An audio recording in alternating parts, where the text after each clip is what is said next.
Paris punching back at jibes that he is the president of the rich. Emmanuel Macron visited troubled parts of France this week, an impoverished suburb and a depressed industrial town, promising help, attention, and money.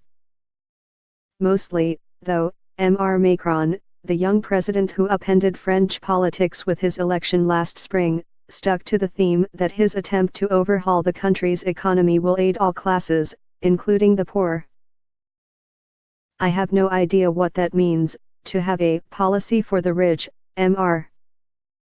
Macron said in a combative speech on Tuesday in Tourcoing, in France's struggling north, outlining his long-awaited urban policy for the country. In addition to offering cash and training, Mr.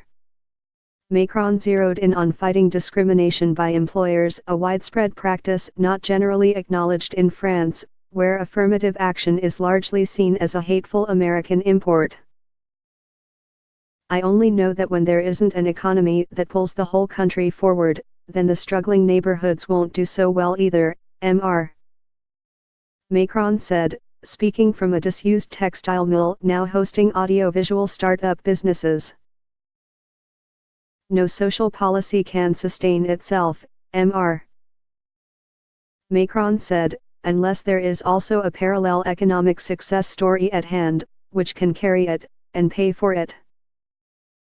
On Monday, Mr. Macron strolled for 2 hours in the multi-ethnic Paris suburb of Clichy-sous-Bois, warmly received by inhabitants at the scene of fierce rioting in 2005 after the deaths of 2 youths with immigrant backgrounds.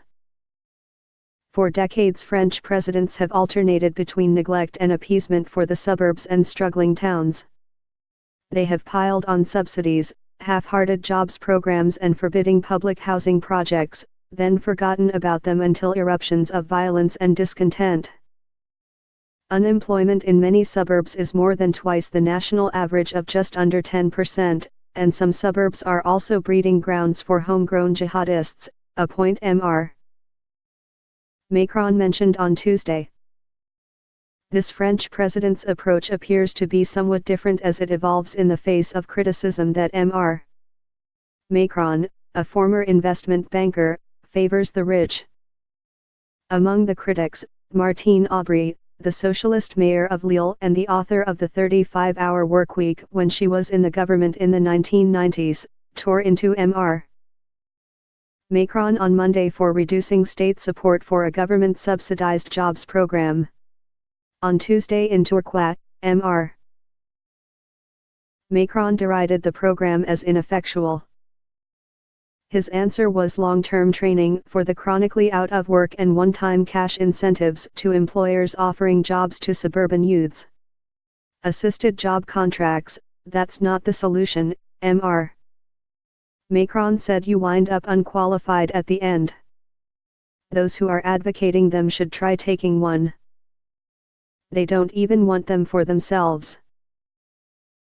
There's no future in it." Instead, he promised some $17 billion for job training that takes a year or two, he said.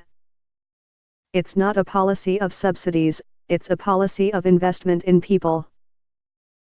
But he also proposed cash incentives for companies hiring in depressed zones, $17,000 for a long-term hire and $6,000 for a short-term contract.